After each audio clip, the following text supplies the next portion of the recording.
अस्सलाम वालेकुम, आप देख रहे हैं GTV न्यूज़। मैं हूं इरफान हैदर। हेडलाइंस आपने जाने, खबरों की तफसील में सबसे पहले आपको बताएं कि Sania army public school Peshawar को आज 8 बरस बीत गए।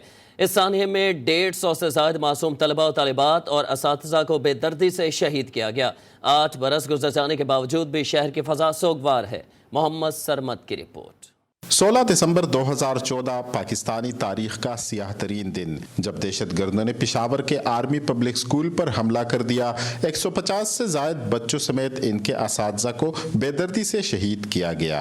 इस सानहे को आज 8 बरस बीत गए। APS स्कूल सानहे में शहीद होने वालों में स्कूल की इंग्लिश टीचर सादिया गुल खटक भी शामिल थी, जिनके वालिद आज भी अपनी बेटी की शहादत को याद करके गमज़दा हो जाते हैं। She was my right hand. दस्ते रास्ते and cannot be forget it.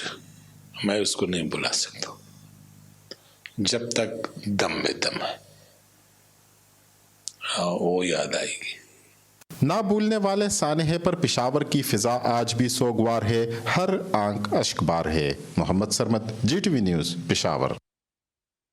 Sania army public school शहदा के वालिदैन अज़्म व हिम्मत की मिसाल हैं। सानिया APS में शहीद होने वाले यासिर इकबाल के वालिद ने अपने बाकी बच्चों को भी इसी स्कूल में पढ़ाया और शहीद यासिर इकबाल के डॉक्टर बनने की ख्वाहिश दूसरे बेटों को डॉक्टर बनाकर पूरा किया। मज़ीद तफसीलात जानते हैं पेशावर में GTV न्यूज़ के नुमाइंदे अब्दुल करीम से, जो इस वक्त शहीद के वालिद के साथ मौजूद हैं। अब्दुल करीम, आगाह कीजिएगा, क्या कहना है आज के दिन शहीद के वालिद का? जी बिल्कुल, आज 16 दिसंबर जो कि सानिया APS को तकरीबन 8 साल जो है मुकम्मल हो गए। तो इस दिन जो है पेशावर के बहुत सारे ख़ानदानों के जो बच्चे हैं इस सानिया में शहीद हुए थे। तो इनमें से एक यासर भी था जिसके वालिद हमारे साथ मौजूद है। यासर के वालिद ने हिम्मत दिखाते हुए यासर के छोटे भाइयों को उसी APS स्कूल में पढ़ाया और जो यासर के ख्वाब थे उसी ख्वाबों के मुताबिक जो है उसकी आगे तालीम जारी रखी। यासर इकबाल का जो भी ख्वाहिश हो, मेरे छोटे बेटों ने ये तजिया उठाया कि हम उस भाई का हम पूरा करेंगे। मेरे 2 बेटे APS में अभी भी पढ़ रहे हैं, विकास और मोहम्मद फीज़ान। एक 9th में है, एक 7th क्लास में है। और बड़ा भाई जो है बोलता है कि जब मैं डॉक्टर हूँ तो मेरा जहाँ भी मैं काम करूँगा तो यासर के नाम पे हर मरीज़ मैं अटेंड करूँगा और गांव में एक फ्री मेडिकल कैंप लगवाऊँगा। हर हफ्ते को जब मेरी छुट्टी होगी तो मैं यासर के नाम पे गरीबों का इलाज और फ्री करूँगा। हम अपने भाई के हर ख्वाब हम खुद ही पूरा करेंगे।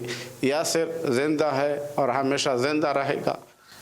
जी बिल्कुल, यकीनन जो सानिया हुआ था वो तो एक ऐसा गम है जिसमें सदियाँ गुजर जाएगी, लेकिन ये गम जो है ये इसको बुलाया नहीं जा सकता। और यासर की जो भाई है उनकी भी ये ख्वाहिश है कि वो अपने भाई के नक्शे कदम पे चलते हुए जो है लोगों की खिदमत करना चाहते हैं। जी आपको बताएं, हुकूमत ने कौम को पेट्रोलियम मसनूआत की कीमतों में कमी की खबर दी है। पेट्रोल की फ़ी लीटर कीमत में 10 रुपये कमी कर दी गई है। हाई स्पीड डीजल 7.5 रुपये और लाइट डीजल 10 रुपये लीटर सस्ता हो गया है। मिट्टी के तेल की कीमत में भी 10 रुपये फ़ी लीटर कमी कर दी गई। नई कीमतों का इत्तलाक आज से 31 दिसंबर तक होगा। महंगाई के बोझ तले दबे अवाम को रिलीफ मिल गया। हुकूमत ने पेट्रोलियम मसनूआत की कीमतों में कमी कर दी। वजीर खजाना इसहाक डार ने न्यूज़ कॉन्फ्रेंस में अवाम को खुशखबरी सुनाई। पेट्रोल की कीमत जो इस वक्त 224 रुपये 80 पैसे है, उसको 10 रुपये की कमी के साथ 12 बजे के बाद 214 रुपये 80 पैसे मुकर्रर की जा रही है। शहरियों ने पेट्रोलियम मसनूआत की कीमतों में कमी पर मिले जुले रद्द अमल का इजहार किया है। 10 रुपये कम करके इससे हमें तो कोई फ़ायदा नहीं होने वाला। जिस तरह पहले 150 का था, हमें कुछ ना कुछ फ़ायदा हो रहा था, सैलरी से हमें कुछ बच रहा था। हमें तो इससे 10 रुपये से कोई नज़र नहीं आ रहा। चले फिर भी शुक्र है कि कम हुआ है। कम भी करना चाहिए, कम से कम 50-60 रुपये। ये 5-10 रुपये कम करके क्या करते हैं, कोई इंसान नहीं करते गरीब अवाम पे। ठीक है, गवर्नमेंट का बड़ा रिलीफ है ये कि मतलब इतने मुश्किल वक्तों में हम लोग को ये रिलीफ दे रहे हैं, बहुत अच्छी बात है। ये पेट्रोल को उनको चाहिए सस्ता करें, ज़्यादा कम से कम 10 रुपये वो कर रहे हैं, कम से कम 50 तो करें। 60-70 रुपये और कम होना चाहिए। 10 रुपये में कोई खास फर्क नहीं है। इससे पहले अवाम पेट्रोल सस्ता होने की राह तकते रहे, मगर 4 मरतबा कीमतों को बरकरार रखने का ऐलान किया गया था। पेट्रोलियम मसनूआत की नई कीमतों का इत्तलाक 31 दिसंबर तक होगा। وزیر خارجہ بلاول بھٹو زرداری نے نیو یارک میں نیوز کانفرنس کرتے ہوئے کہا کہ دہشت گردی کے خلاف پاکستان کی قربانیاں کسی سے کم نہیں۔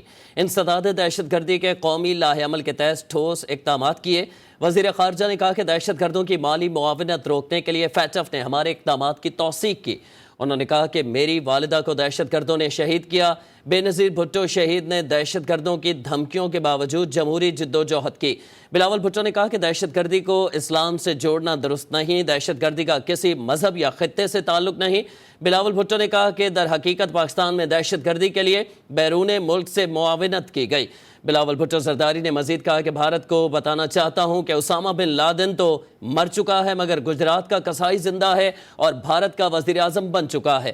وزیر خارجہ نے کہا ہے کہ بھارت حکومت گاندھی کی نہیں بلکہ گاندھی جی کے قاتل کے نظریات پر یقین رکھتی ہے، ہٹلر سے متاثر ہے۔ عمران خان سے متعلق سوال کے جواب میں بلاول بھٹو کا کہنا تھا کہ عمران خان اپنی جماعت کی 10 چھوڑی ہوئی نشستوں میں سے 3 ہار گئے۔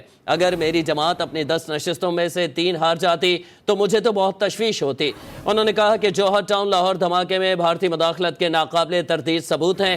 کراچی میں چینی شہریوں کو نشانہ بنانے کے واقعات پیش آئے۔ بلوچستان میں عدم استحکام کے لیے بھی غیر ملکی عناصر سرگرم ہیں۔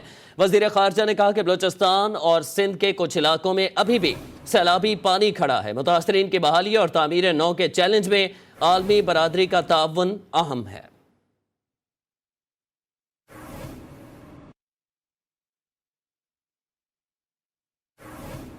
چوروں کو NRO-2 دے کر ملک پر اصل نظام ظلم نافذ کیا گیا ہے۔ جب ان کو پکڑنے لگتے ہیں تو یہ باہر بھاگ جاتے ہیں۔ چیئرمین PTI عمران خان نے ایک بار پھر سیاسی مخالفین پر تنقید کے نشتر برسا دیے۔ زمان پارک لاہور سے ویڈیو لنک پر طلبہ سے خطاب کرتے ہوئے کہا کہ NRO کی گنگا میں دھل کر سب پاک ہو رہے ہیں۔ اسحاق ڈار کے بعد سلیمان شہباز بھی پاک ہو گیا، اب نواز شریف بھی واپس آنے کے لیے پر تول رہا ہے۔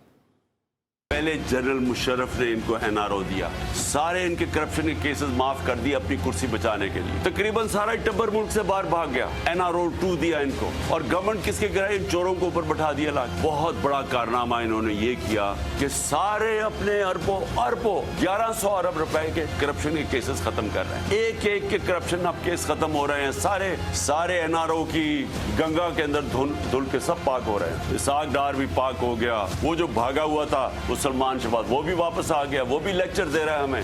شہباز شریف وہ بھی اس کا بھی سارے کیسز ختم ہو گئے، نیب کے اندر بھی، اور ادھر نواز شریف پر تول رہا ہے واپس آنے کے لیے اور کہنا ہے وہ بھی نیلسن منڈیلا بنا ہوا کہ میرے سے بہت بڑا ظلم ہوا۔ زرداری کے بھی کیسز ختم ہو رہے ہیں، اس کی بہن بھی آج پاک ہو گئی ہے۔ جو سارا سندھ جانتا ہے کہ ہر چیز پہ کمیشن لیتے ہیں یہ بہن بھائی، وہ ہمارا جو وزیر اعظم ساری جگہ جا کے پیسے مانگتا ہے کہ میں مانگنے نہیں آیا، میں مجبور ہوں، جو اپنا پیسہ چوری کر کے ملک سے باہر بھیج دیتے ہیں، اربوں ڈالر کی پراپرٹیز میں وہاں رہتے ہیں بادشاہوں کی طرح، اور باہر لوگوں سے قرضے مانگ رہے ہیں کہ ملک چلانے کے لیے قرضہ چاہیے۔ وفاقی وزیر اطلاعات مریم اورنگزیب نے عمران خان کو ذہنی مریض قرار دے دیا۔ صحافیوں سے گفتگو میں بولی عوام نے عمران خان کا چور کا جھوٹا بیانیہ سننا بند کر دیا ہے۔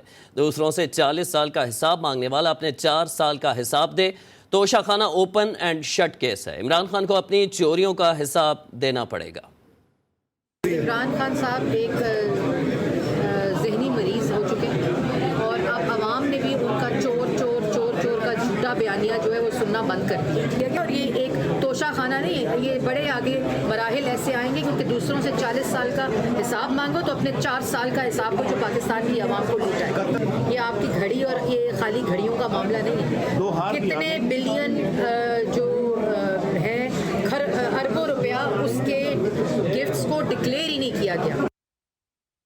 وزیر اطلاعات سندھ شرجیل انعام میمن کہتے ہیں کہ اگر قانون حرکت میں آئے تو عمران خان کی گرفتاری کسی بھی وقت عمل میں آ سکتی ہے۔ وفاقی حکومت فراخ دلی کا مظاہرہ کر رہی ہے۔ ملک کی معیشت کی صورتحال پر تباہی کا ذمہ دار عمران خان ہے۔ زمزم سعید کی رپورٹ۔ وزیر اطلاعات سندھ شرجیل انعام میمن کی صوبائی وزیر سعید غنی کے ہمراہ سندھ اسمبلی میں پریس کانفرنس۔ شرجیل انعام میمن کے چیئرمین PTI عمران خان پر تابڑ توڑ حملے۔ شرجیل میمن نے کہا کہ عمران خان نے سیلاب متاثرین کے نام پر فنڈز جمع کیے لیکن وہ خرچ کہاں کیے۔ عمران خان کی تڑپتی روح روز ٹی وی پر آ کر الزامات لگاتی ہے۔ ایک کانفرنس تھی جس میں chairman Bilawal Bhutto Zardari sahab as chairman Pakistan Peoples Party کے وہاں گئے ہوئے تھے، وہاں پہ بھی محترم بلاول بھٹو زرداری صاحب اپوزیشن میں بیٹھے تھے، वहाँ पे जब उनसे पाकिस्तानी अफवाज के बारे में सवाल किया गया, एक भारतीय जर्नलिस्ट से, तो उन्होंने जवाब क्या दिया, उसने कहा इट्स माय आर्मी। लेकिन उनके मुंह से, मुल्क से बाहर, उन्होंने हमेशा जो है मुल्क के अंदर भी और मुल्क से बाहर हमेशा अपने मुल्क का दिफा किया है। इलेक्शन कमीशन ऑफ पाकिस्तान में मोहतरमा फरियाल तालपुर साहिबा पे फिर एलिगेशन लगाए, झूठे एलिगेशन लगाए।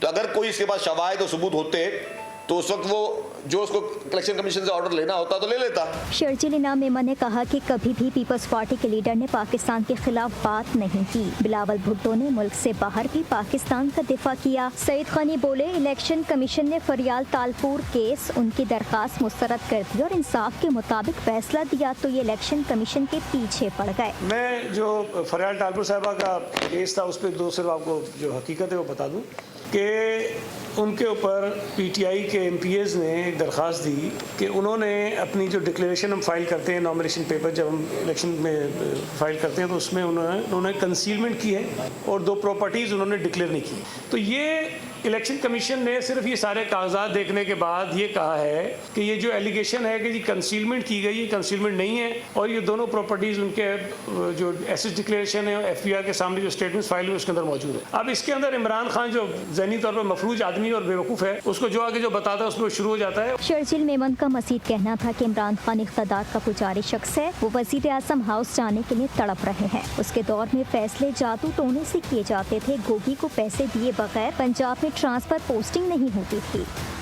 खबरों में फिल वक्त इतना ही। 9 बजे दोबारा हाजिर होंगे हेडलाइंस के साथ। आप देखते रहिए GTV न्यूज़।